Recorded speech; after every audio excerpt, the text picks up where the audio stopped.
Mike Alvarado, Ruslan Provodnikov. Provodnikov, the Russian in this fight. It is going to be taking place in the Mile High. Yeah. Of course, where Mike Alvarado is from.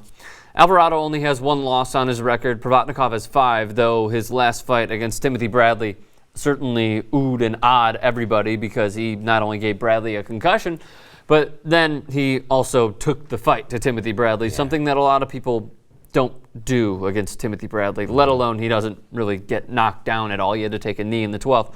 What did Provodnikov show you in that fight? And is he deserving maybe of a title shot down the road? It's going to be a fight that kind of throws him into the spotlight of boxing. People already love the style of fighting that he brings to the ring. You know, they know he's a come forward, seek and destroy kind of guy. He's coming to hurt you. He's not really coming to play games and do any fancy. And what does he do when he walks in? He's going to do this. The shoulder roll. He's going to be moving his head and moving his shoulders. But, you know exactly what he's coming to do. He's coming to walk straight forward, walk you down, beat you up, and take you out of there. See, now here's my question about Alvarado. He proved in Alvarado Rios, too, that he can be a technical fighter at times. He can certainly not only put forth a good training camp, but he can outbox a guy like a Brandon Rios. So out of anything, here's my question. Does he have the technical skills to keep on going forth with his strategy and outbox Provodnikov and possibly win what seems like a decision? Absolutely. He does. I think that he has the legs, I think he has the skills, and I think he has the weapons. What I noticed in the Provodnikov-Bradley fight is Provodnikov doesn't always fight behind the jab. When you have somebody like Alvarado, you definitely want to fight that person behind the jab because you know he's going to be on his bike, as they call it, but he's going to be trying to box. He doesn't want to relive the first Brandon Rios He's going to be circling around. He's going to be circling around, using that lateral movement, popping that jab. And so when you're the pressure fighter trying to get in, you need to also use your jab so you're not walking straight into punches. You said Alvarado has the skills, as Tim Hardaway would say. What skills does he have exactly? Well, he has the better boxing ability. Like I said, he has the better legs. I feel like he has the jab. He throws punches and combinations. When he's at his best, he's popping that jab, getting off combinations, and using lateral movement. And, that's what the game of boxing is all about. Sometimes you can get drawn into a slugfest when you have that, just that fortitude and that heart of a fighter. But if he's smart, he won't settle into that kind of fight with Provodnikov. So the kind of fight that he needs to fight is the same that he fought against Brandon Rios. Just stay on the outside, use his jab, and just work his improving boxing ability, I guess is safe to say. Work on his improving boxing ability, absolutely. If there's a chance where what we know about both fighters is they're both human. Both fighters have been hurt before. I think every fighter is somewhat human. What do you say? What I mean by that is we've seen their vulnerabilities, both of them. Certainly. And so we know that Provodnikov is not a machine. We know that he doesn't have a granite chin. He has a very good chin. He doesn't mind getting hurt to win the fight. But both men have been hurt before. So if he compromises him in any way in the ring, he can definitely take advantage of it because he hits hard enough to get him out of there. He certainly showed that he could take a punch because in that Timothy Bradley fight, he was there to get hit. His face looked battered and beaten. Yeah. And although he was a little upset with the decision at the time with Face Off, Max Kellerman on HBO, he said, "No, you know what? Now that I went back and looked at it, Bradley won the fight. Yeah, it was kind of obvious Bradley won the fight." So, I mean, we're talking about Alvarado all of a sudden. How does Provodnikov win this fight? I mean, does he go for the knockout? Obviously, it appears that he's going to. But I mean, can he knock out Mike Alvarado? Absolutely. I mean, like I said before, both men have shown the vulnerability to be hurt in that ring. He was knocked out by Brandon Rios, who was a smaller fighter coming up. Provodnikov is, just more comfortable at this weight of 147. I don't think that this style of fight that it's going to be is that different from the Brandon Rios Alvarado fights. We know that.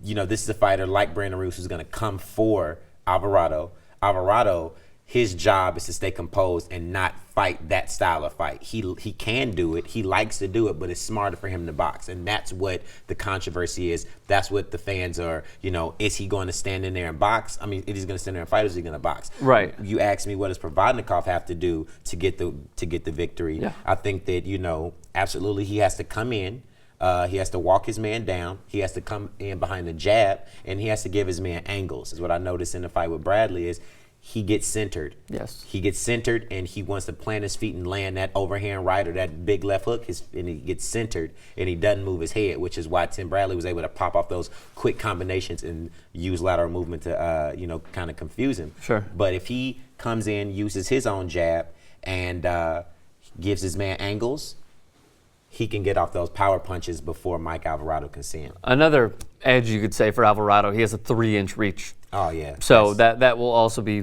pretty important. Here's what Provodnikov said on Face-Off with Max Kellerman. Whoever can break the other's will is going to win. It's not going to be about technique, simply war. Mm-hmm. I love that. Simply war is what it's going to be. So, here's sort of the thing. When we did Alvarado Rios 2, I posed the question, I believe it was to Robert Exel. I'm not sure if you were there for the preview. It was probably to Robert. And so I posed the question to him. You know, a guy like Alvarado, who is just a home run hitter, he goes for the home run every time he throws. Can he outbox a guy? He says that he wants to, but once he gets hit by one of those big, Rios shots, is he going to go back to his old ways, or is he going to stay with his new ways? He showed me a lot because he stayed with his new ways. He didn't go back. Yes, exactly. Smart. You're pointing at your head. He didn't just go back to trying to throw bombs away with Brandon Rios and go into a slugfest. He won that because he got hit, and he thought, you know what? I'm getting hit, but I'm going to keep going forward with the strategy at hand and the game at hand. Absolutely. So he already proved that to me. It sounds like he's proving that to you. So what do you think about this fight? Final word. Final word on this fight, I'm going to have to go with the better boxer with the better skills and more weapons, which is Mike Alvarado, en route to a 12-round decision. I think that we're going to see some fireworks because there is not a chance that at some point he's not going to plant his feet and want to exchange with Provodnikov just to see what kind of power he has, what kind of damage he can cause to Provodnikov.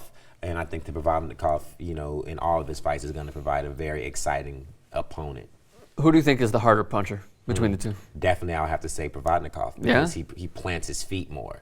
And, like I've said time and time again, when you're fleet-footed, you can't really get a lot of power on your shots unless you're just an amazing, power puncher. But Provodnikov plants his feet, man, and he really knows how to land that overhand right, which I think is his money punch. Definitely. Yeah. Now, here's the thing for me. Again, if he goes back to his boxing ability, if he shows that he can not only exchange at times, but that he will just shy away from exchanging and outbox Provodnikov and just wear him down over and over again throughout the entire fight, he's going to win. And I think he wins a 12-round decision. I don't think either of them get knocked out. I was looking at the message boards, though. A lot of people were saying, Mike Alvarado's going to knock out Provodnikov. It's going to be in the 7th. It's going to be in the 8th. I can't see Provodnikov getting knocked out, though. Not a chance. Provodnikov isn't getting knocked out, and Alvarado isn't getting knocked out. He's not going to stick around long enough to get knocked out. He already learned his lesson from the fight with Brandon Rios. Sure. And Provodnikov is just a monster, so he's going to take a lot of punishment. And if you don't think that he can take, tons of punishment, go back and watch the Timothy Bradley fight. Yes. He took tons of punches in that fight, unnecessarily at times, just to get off one punch. The evidence was on his face after that fight, too. I mean, it's obvious.